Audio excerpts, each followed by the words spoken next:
چھوڑ دوں گا کیونکہ پروفیسر صاحب کا جو ایک پرمغز تجربات سے بھرپور خطاب تھا، تو آئی تھنک کہ اضافہ تو ہر وقت اضافے کی ضرورت رہتی ہے، لیکن قلت وقت کی وجہ سے ان کو مزید ان گوشوں کو اجاگر کرنا یہ تھوڑا سا بہت ہوگا۔ افضل طاہر صاحب، ہمارا ان کے ساتھ تعلق جو ہے وہ زمانہ طالب علمی سے، جب میں کراچی یونیورسٹی میں پڑھتا تھا تو یہ ہمیں کتابیں خرید کے دیتے تھے، بڑا کنٹریبیوشن تھا۔ اس وقت ہماری مالی معاشی پوزیشن یہ نہیں ہوتی تھی کہ ہم موسیٰ سے مارس تک خرید سکیں یا اور کتابیں بہت ساری تاریخ کی۔ تو ان کا بہت کنٹریبیوشن ہماری سوسائٹی کو گریجویٹ کرنے میں رہا۔ پروفیسر صاحب ہمارے دوست ہیں اور پاکستان کی ترقی پسند تحریک کے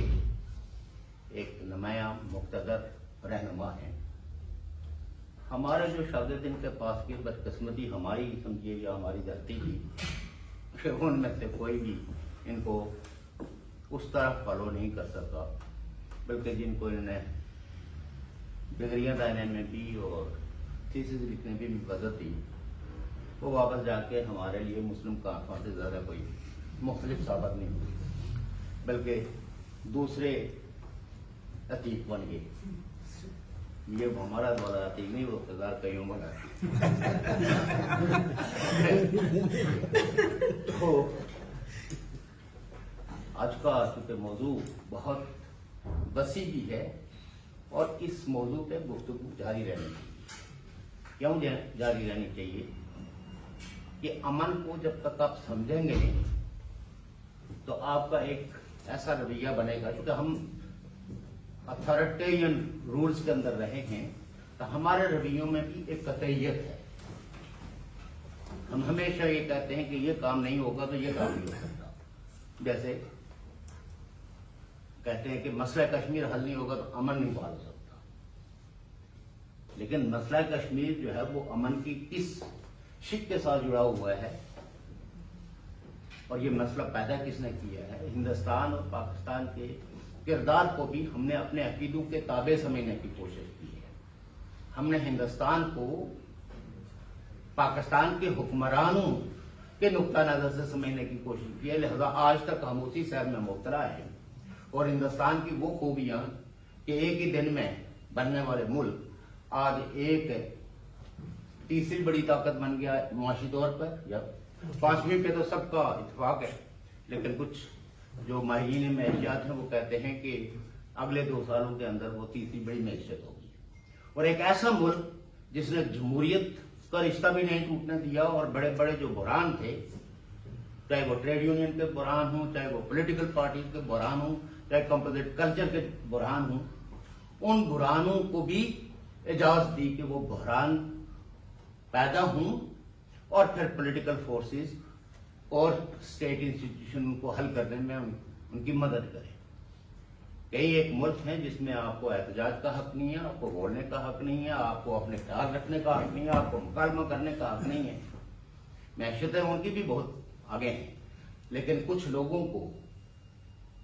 جو ماہرین معاشیات ہیں ان کو خطرہ ہے کہ اگر کبھی ایسے معاشروں کے اندر کوئی بحران پیدا ہوا تو اس میں کتنے لوگ قتل ہو جائیں گے اور پھر اس معاشرے کا حال کیا ہوگا۔ لہذا کئی ایک پولیٹیشین یہ کہتے ہیں کہ اس سسٹم کو چھیڑا نہ جائے، اس ملک کو کسی ایسے بحران میں مبتلا نہ کیا جائے کہ جس سے 1 ارب کم و بیش 15 کروڑ کی آبادی جو ہے وہ ایک دوسرے سے متعارف ہو جائے ان ایشوز پہ جو دنیا میں حل سمجھے جاتے ہیں۔ ہم وہ لوگ ہیں جو ہمیشہ جمہوریت اور جمہوری پختوں کے ساتھ کھڑے رہے ہیں، اور میں یہ سمجھتا ہوں کہ آج کی سب سے بڑی سچائی یہ ہے کہ جمہوریت آپ کے لیے ایک سپیس پیدا کرتی ہے مکالمے کا، گفتگو کا۔ بدترین جمہوریت بھی کچھ چیزیں آپ کو دینے کے لیے مجبور ہوتی ہے، اور آمریتیں ہیں یا فاشزم جو ہے وہ آپ سے ہر وقت چھیننے کے لیے ہمیں وقت